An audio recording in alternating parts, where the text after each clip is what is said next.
Bullet దిగిందా లేదా అంటూ ఓ cinema dialogue మనకి నేటికి గుర్తుంటుంది. సేమ్ టు సేమ్ అలాంటి వ్యవహారమే భారత విదేశాంగ విధానంలో జరిగింది. ఎన్నాళ్లు ప్రయత్నించామన్నది కాదు, ఇండియాకు తెచ్చామా లేదా అన్నట్టుగా మొత్తం ఎపిసోడ్ ఆసక్తి కలిగించింది. ఇండియాపై కుట్ర చేసి అమెరికాలో ఉంటున్న పాకిస్తాన్ తీవ్రవాది తహవూర్ రాణాను తీసుకురావడం, భారత శిక్షా స్మృతి ముందు నిలబెట్టడం చిన్న విషయాలేం కావు. ఎంతో కష్టమైన ప్రక్రియను మోడీ ఏలుబడిలో భారత్ సాధించింది. రాణాను ఇండియాకు తీసుకురాకపోవడం చిన్న విషయాలే అనిపిస్తాయి. కానీ రాణాను ఇండియాకు తేవడం వెనుక భారత్ లక్ష్యం ఒక్కటే. ఈ మొత్తం వ్యవహారం కుక్క చేసే పని కుక్క, గాడిద చేసే పని గాడిద చేయాలంటారు. కానీ ఈ రెండు పనులను ఒక వ్యక్తి చేస్తే పెద్దగా పట్టించుకోవాల్సిన పని లేదు. కానీ ఒక దేశమే ఇలాంటి అవతారం ఎత్తితే అప్పుడు సమస్య వస్తుంది. పొరుగు దేశం పాకిస్తాన్ ఒళ్లంతా కాలి బన్నాలు రాసుకుని కూడా అసలు తనకు శరీరం కాలలేదని, తనకు ఎలాంటి గాయాలు కాలేదని కాకమ్మ కబుర్లు చెబుతోంది. దుర్మార్గమైన విదేశాంగ నీతితో పబ్బం గడుపుకుంటున్న పాకిస్తాన్ ఇండియాపై అక్కస్సుతో బతుకుతోంది. ప్రత్యేక దేశంగా ఆవిర్భవించినప్పటి నుంచి పాక్ది ఇదే పోకడే, ఇదే పంథా. అందుకే ఈర్ష్య ద్వేషాలతో ఉన్నవాళ్లను, వ్యక్తులైనా దేశాలనైనా దేవుడు కూడా కాపాడలేడు, రక్షించలేడు అంటారు. ఇది ముమ్మాటికి పాకిస్తాన్ విషయంలో రుజువవుతూనే ఉంది. కాశ్మీర్ యాపిల్ కావాలనుకుని ఆ ప్రాంతంలో చొరబడిన ముష్కర గ్యాంగుకు నాయకత్వం వహించిన పాకిస్తాన్ మొదటి నుంచి ఇండియాపై చేస్తున్న అరాచకాలు అన్ని ఇన్ని కావు. సొంత ప్రజల్ని వంచిస్తూ ఇండియాను చికాకు పెట్టాలనుకుంటూ బతికేస్తోంది. ఈ చర్చంతా చరిత్ర ఉన్న నాళ్లు మనం చెప్పుకోవలసిందే. విదేశాంగ విధానమే ఇండియాను ఇరుకను పెట్టేందుకు నిర్మించుకున్న పాకిస్తాన్ అంతర్జాతీయ వేదికలపై దోషిగా ఎన్నోసార్లు ఇండియా రుజువు చేసింది. పాకిస్తాన్ గుట్టు రట్టు చేసింది. ఉగ్రదేశ నిజస్వరూపాన్ని బట్టలోడదీసి మరీ నగ్నంగా ప్రపంచానికి చాటింది. కానీ ఈ చరిత్రకు ముగింపు ఎప్పుడో తెలియని దుస్థితి. ఆయా దేశాల అవసరాలు, సందర్భాల మేరకు అనుసరిస్తుండటంతో శిక్షకు గురవలసిన దాయాది బెనిఫిట్ ఆఫ్ డౌట్ కింద ఎప్పుడూ తప్పించుకుంటూనే ఉంది. కానీ నాటి పాలకులు నేటి పాలకులకు 100కు 100% తేడా ఉంది. గురి చూసి లక్ష్యాన్ని కొట్టడంలో సిద్ధహస్తులైన మోడీ జమానాలో ఇప్పుడు పాకిస్తాన్ ఆటలు సాగవు. ఒకవైపు విదేశాంగ నీతిని, రీతిని ఒళ్లంతా రంగరించుకొని అడుగులు వేస్తున్న విదేశాంగ మంత్రి జైశంకర్, పాకిస్తాన్ పుట్టుపూర్వోత్తరాల దగ్గర నుంచి ఆ దేశం వేస్తున్న విషయాలపై పీహెచ్డీ చేసిన అజిత్ దోవల్, పట్టి పట్టనట్టు విడవకుండా దూకుడు ప్రదర్శించే అమిత్ షా, రక్షణ మంత్రికుడు రాజ్నాథ్ సింగ్, అందరినీ లక్ష్యం దిశగా పరుగులు పెట్టించే దార్శనికుడు ప్రధాని మోడీ. ఇలా ఒక్కొక్కరు టార్గెట్ రీచ్ అయ్యేలా అడుగులు వేస్తే పాకిస్తాన్ దెబ్బకు ఠా అనాల్సిందే. అదే తహవూర్ రాణా విషయంలో జరిగింది. రేపు మరో అంశంలో కూడా ఇండియా ముందు ఇంకెవరూ నిలవలేరనడంలో అతిశయక్తి ఎంతమాత్రం లేదు. తహవూర్ రాణాను ఇండియాకు తీసుకొచ్చిన విధానం, సాగించిన వేట అన్నీ కూడా క్రైమ్, సస్పెన్స్, థ్రిల్లర్ మూవీలకు ఏమాత్రం తీసిపోవంటే అతిశయక్తి ఎంతమాత్రం కాదు.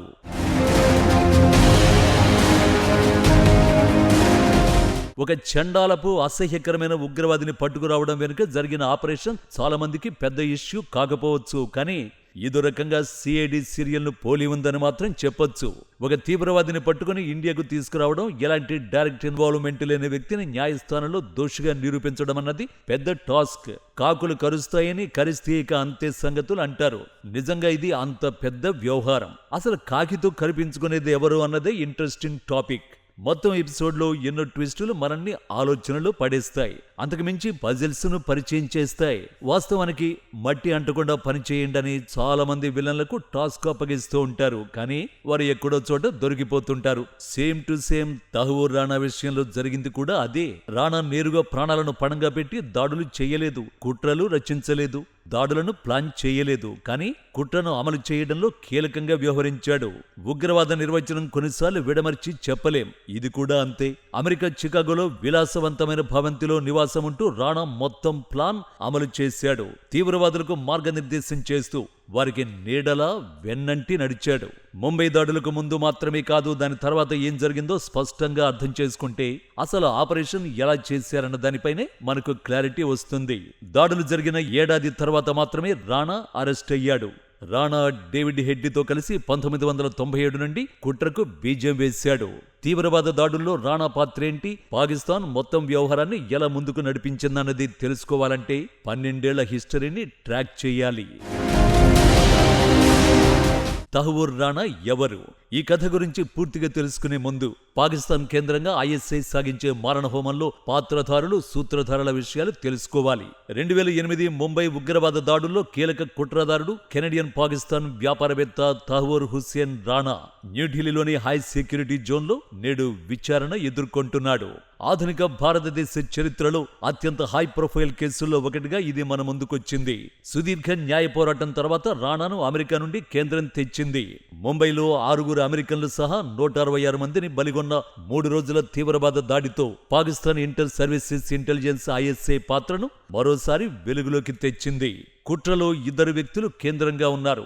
ఉగ్రవాద నిరోధక సంస్థ national investigation agency NIA most wanted జాబితాలో ఉన్న ఐఎస్ఐ సిబ్బందిగా ఆరోపణలు ఎదుర్కొంటున్న మేజర్ ఇక్బాల్, మేజర్ సమీర్ అలీ మొత్తం వ్యవహారంలో లీడ్ క్యారెక్టర్లు. మొత్తం దాడి ఘటన ప్రిపరేషన్ వ్యవహారమంతా వీరిద్దరి కన్సర్న్లలోనే జరిగింది. దాడికి ముందు ఏం జరిగింది, తర్వాత ఏం జరిగింది, ఎవరి పాత్ర ఏంటి అన్నది ఇప్పుడు భారత నిఘా సంస్థల విచారణలో తేలాలి. ఎన్ఐఏ ఇప్పుడు అదే పనిలో పడింది. ఐఎస్ఐ కేటుగాళ్లు రాణాతో కలిసి సమన్వయం చేసుకున్నారా? పాకిస్తాన్ ఇండియాపై ఎలాంటి కుట్రలు చేసిందో ప్రపంచానికి వివరించేందుకు రాణా అంశం ఇండియాకు లేటెస్ట్ గా దొరికిన బ్రహ్మాస్త్రం.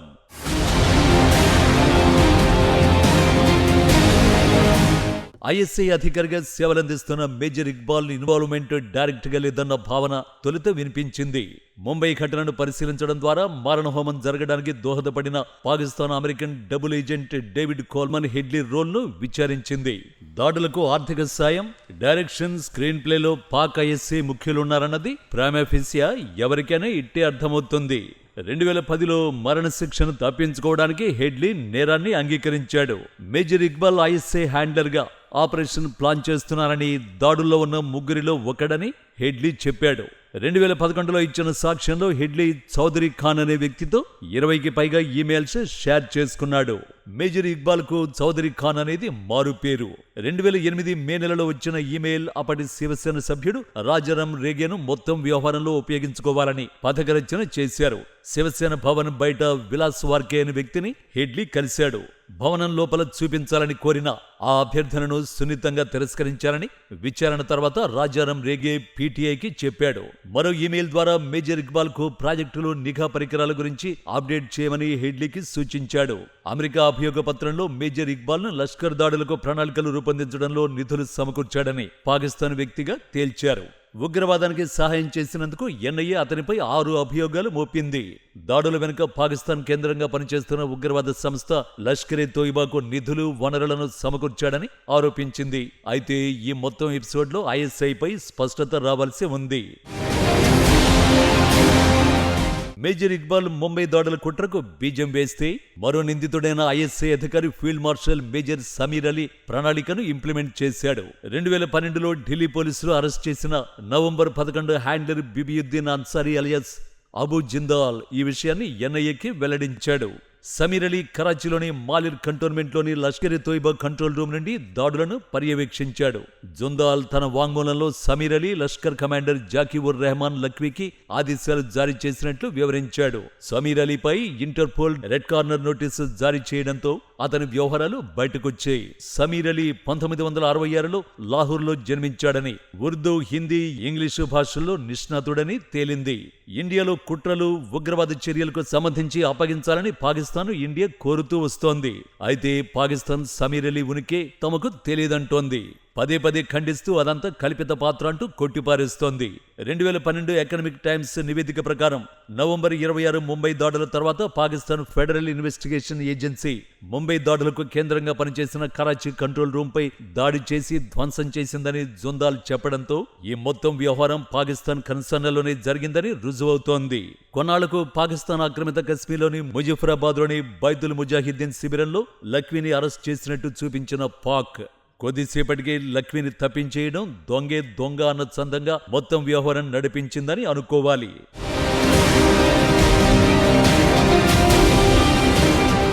రాణా విషయాన్ని పూర్తిగా పరిశీలిస్తే పాకిస్తాన్ కుట్రలో భాగస్వామి కావడానికి ఆయనను ప్రేరేపించిన అంశాలు ఏంటి అన్నది ఆసక్తికరం.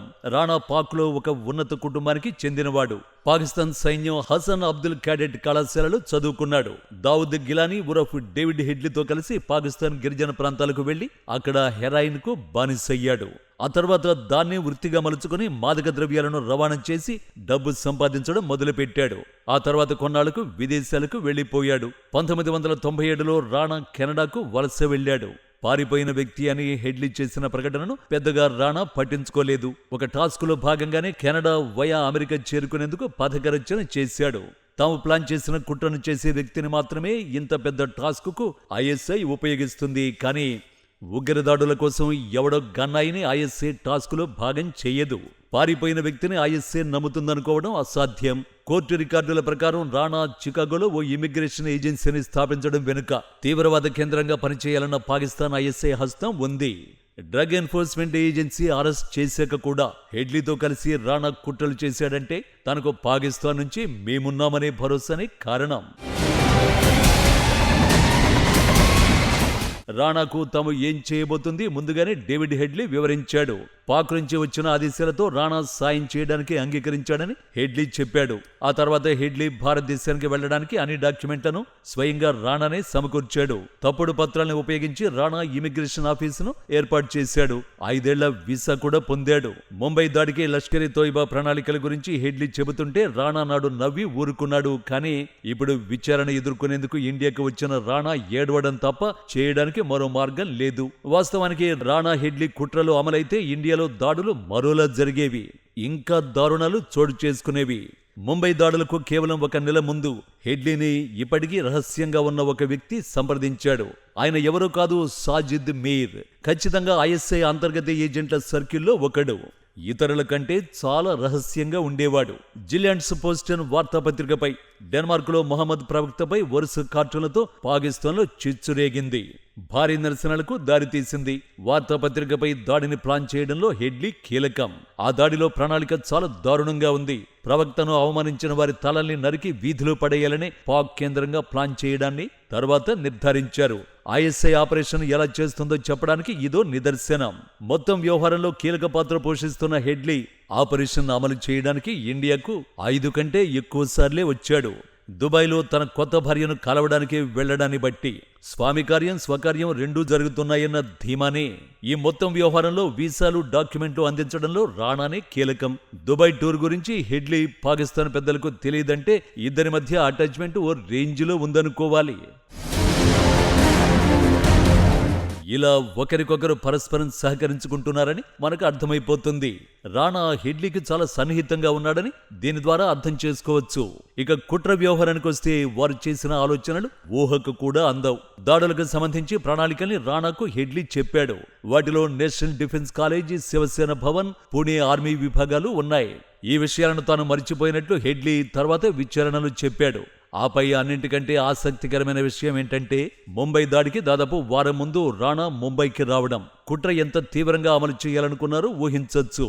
అహ్మదాబాద్, ఢిల్లీ, కొచ్చి, ఆగ్రా, హాపూర్లకు తన భార్యతో కలిసి తిరిగాడు. ఓవైపు తీవ్రవాద దాడులకు పథక రచన, మరోవైపు భార్య కోసం టూర్లు. మొత్తంగా అటు ఇండియాపై యుద్ధం, ఇటు భార్యతో షికార్లు. మొత్తం వ్యవహారాన్ని శోధిస్తే గాని రాణా అసలు ఉద్దేశాలు, ఐఎస్ఐ ఘాతుకాలు నిర్ధారణ కావు.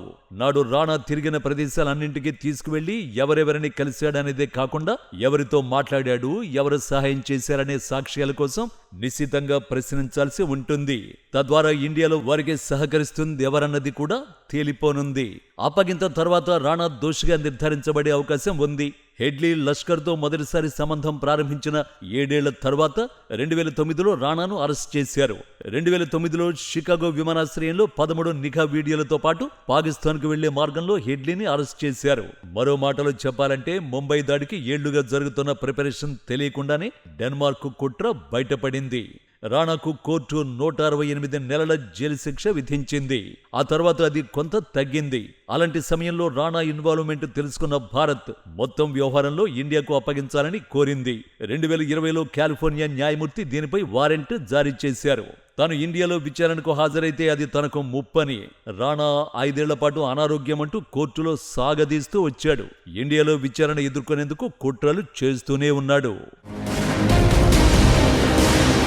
అయితే ఈ మొత్తం వ్యవహారంలో గమనించవలసిన ముఖ్యమైన విషయం ఏంటంటే లష్కర్ ఇ తోయిబా పాకిస్తాన్లోని ఇతరులతో అతనికి ఉన్న సంబంధం గురించి ఒక మేజర్ ఇక్బాల్తో సహా హెడ్లీ ఉదహరించినప్పటికీ విచారణలో ఐఎస్ఐ సంబంధాల గురించి మౌనంగా ఉన్నాడు. అంటే పాకిస్తాన్ గుట్టు రట్టు కాకుండా జాగ్రత్త పడ్డాడు.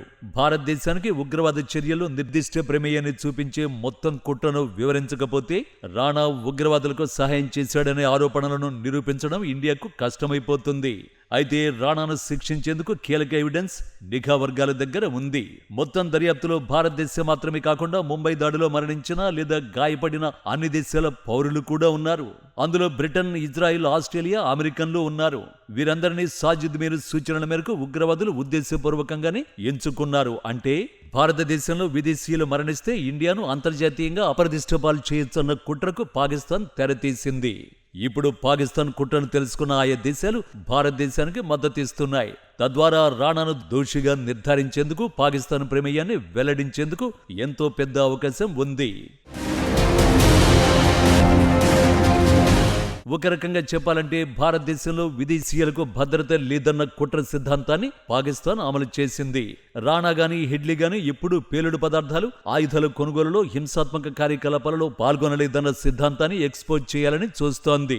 ఇండియాలో దాడికి తెగబడే వారికి కావలసినంత సాంకేతిక సహకారాన్ని అందించాడు. నిరక్షరాస్యులైన తీవ్రవాద మూకల్ని పాక్ ఐఎస్ఐ రంగంలోకి దించగా వారితో పని కానిచ్చేశాడు. ముఖ్యంగా హెడ్లీ, రాణా సమాచారం మొత్తం పాకిస్తాన్ సైన్యం వద్ద ఉంది. ఉదాహరణకు రాణా, అబ్దుల్ రెహమాన్ ఇద్దరు కూడా పాకిస్తాన్ మిలిటరీ అకాడమీకి చెందినవారు. మిగిలిన ఇద్దరు హసన్ అబ్దుల్ క్యాడెట్ పాఠశాలకు చెందినవారు. డెన్మార్క్ దాడి ప్రణాళికలో కూడా పాల్గొన్న సమూహంలో కీలక సభ్యుడు Ilyas Kashmiri ultra elite special service group SSGకి చెందినవాడు. అంటే వీరంతా ఇండియాలో దాడులకు కుట్రలు చేసే బృందం అనుకోవాల్సి ఉంటుంది. మరో మాటలు చెప్పాలంటే జిహాదీ ఆర్మీలో భాగమనుకోవాలి. వాస్తవానికి ప్రస్తుత ఆర్మీ చీఫ్ జనరల్ ఆసిమ్ మునీర్కు వీరంతా పెద్ద ముప్పు. నాడు జనరల్ ముషారఫ్ను హత్య చేయడానికి ప్రణాళికలు వేసింది కూడా ఈ టీమే. అయితే నాడు ఆ కుట్రను లష్కర్ చీఫ్ జాకీర్ రెహమాన్ లఖ్వీ అడ్డుకున్నాడు. మొత్తం మీద తహవూర్ రాణా వెల్లడించే వివరాలపై పాకిస్తాన్ ఇప్పుడు టెన్షన్ పడుతోంది. ఎవరెవరి పేర్లు బయటకొస్తాయో ఆ తర్వాత పాకిస్తాన్ ప్రమేయంపై వాస్తవాలు వెలుగు చూస్తాయోనని పాకిస్తాన్ మదన పడుతోంది. చివరిగా ఒక్క మాట, రాణా పాకిస్తాన్ కుట్రల్ని ఒక్కొక్కటిగా ఇప్పుడు బయట పెడుతున్నాడు. నవంబర్ 26 ప్రణాళికను సురా ఆఫ్ జాకీ అనే కోడ్ నేమ్తో జకీర్ రెహమాన్ లఖ్వీతో కలిసి ఐఎస్ఐ పర్యవేక్షించిందని రాణా ధృవీకరించాడు. ఈ కుట్రలో అటు లష్కర్, ఇటు ఐఎస్ఐ కలిసి పనిచేసాయని తేల్చేశాడు. తన బతుకంతా తీవ్రవాదులకు సాయం చేయడమేనని ఒప్పుకున్నాడు. ఈ సాక్ష్యాలను ప్రపంచానికి చాటి చెప్పి అసలు ఆట మొదలు పెట్టాల్సిన సమయం ఆసన్నమైంది. మోడీ ఇక పాక్ సంగతి తేల్చాలి. జైశంకర్ దూకుడు ప్రదర్శించి అజిత్ దోవల్ పాకిస్తాన్ ఫుట్బాల్ ఆడాల్సిన సమయం వచ్చేసింది.